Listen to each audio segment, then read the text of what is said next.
Mesdames et messieurs, chers Saint-Pauloises et Saint-Paulois, cette année, c'est depuis la médiathèque Louise Michel, ouverte en novembre dernier, que je m'adresse à vous. En effet, les conditions sanitaires, le rebond épidémique et les directives gouvernementales ne permettent pas, comme l'année dernière, d'organiser la traditionnelle cérémonie des vœux. L'année 2021 s'est achevée, à l'image de la précédente, dans un contexte sanitaire complexe. Le conseil municipal et les services ont redoublé d'efforts pour nous permettre de bénéficier de moments chaleureux, notamment avec la création d'un marché de Noël inédit dans notre ville, la distribution de coffrets festifs à nos aînés ou encore les temps de convivialité dans nos écoles. Qu'ils en soient remerciés, tout comme tous ceux qui veillent sur nous en cette période difficile, à l'image de nos personnels soignants, de secours ou nos forces armées. Je salue également l'ensemble des acteurs de notre territoire qui ont travaillé, l'été dernier, à la création d'un centre de vaccination à Saint-Paul. Une initiative qui a permis à de nombreuses personnes de se faire vacciner dans les meilleurs délais et au plus près de chez elles. Nul doute que le début de l'année 2022 sera marqué par cette crise sanitaire, économique et sociale, ainsi que par les échéances électorales nationales. Dans cette période, particulièrement perturbée, il nous revient de ne pas perdre de vue nos fondamentaux républicains et démocratiques, ainsi que nos valeurs qui font notre savoir-vivre et notre vivre ensemble. Toutefois, et vous le savez désormais, notre volonté n'est pas d'attendre que les choses passent, mais de poursuivre le déroulé du programme, en s'adaptant. En effet, dans ce contexte ambiant, les prix s'envolent et les contraintes budgétaires sont de plus en plus fortes. Nous continuerons donc à avancer avec prudence, à faire preuve d'agilité et à prendre le temps de faire correctement les choses. Le budget 2022 en est la transcription. Des travaux de rénovation des bâtiments communaux à la vie associative et sportive, des écoles à la sécurité, de la mairie numérique au groupe de travail sur le handicap, les chantiers seront nombreux en 2022. Parmi les enjeux majeurs, la transition écologique et énergétique pour laquelle nous avons fait le choix d'agir vite et avec efficacité.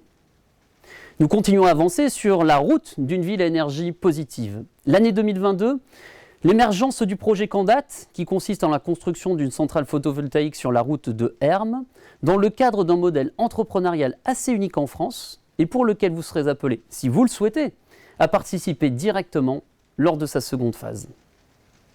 De plus, le plan d'économie d'énergie et le remplacement de nos candélabres polluants vont se poursuivre. Vous-même, vous pouvez contribuer à la lutte contre le gaspillage énergétique. Notre groupe de travail Énergie Partagée, qui réunit des élus et des citoyens, se tient à votre disposition pour vous aider dans la transformation énergétique de votre logement. Par ailleurs, certains projets initiatives se sont déjà concrétisés.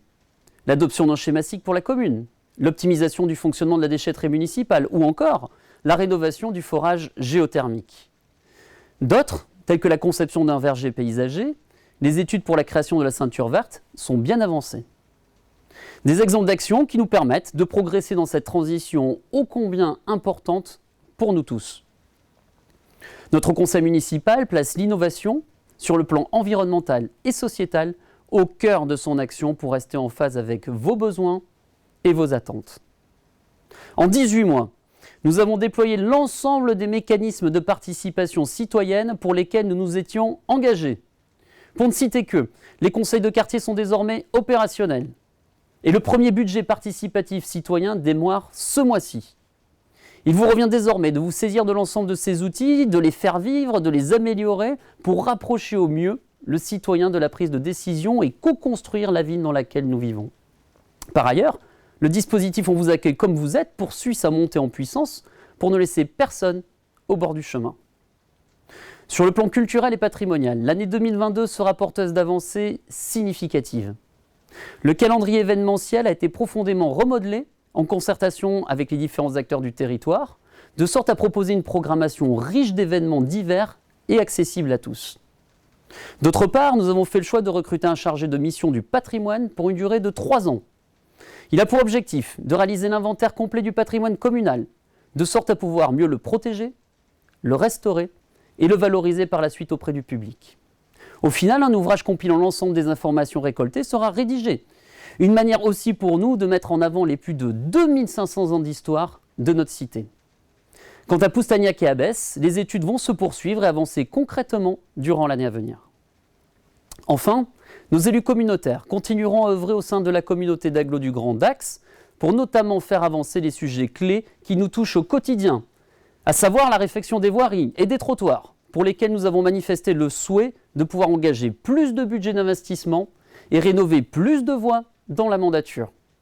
L'augmentation du nombre de pointeries et la suppression des colonnes de déchets en bois, ou encore l'adoption d'un schéma cycle global pour l'agglomération.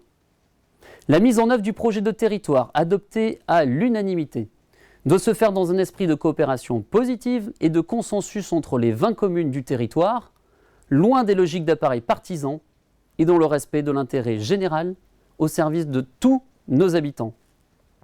En 2022, nous engageons évidemment à poursuivre toutes ces actions, ainsi que les études déjà lancées, notamment pour l'aménagement de la maison des associations, la réfection des écoles, la lutte contre la pénurie médicale, un développement économique adapté ou encore la réflexion sur la structuration d'un véritable centre-ville.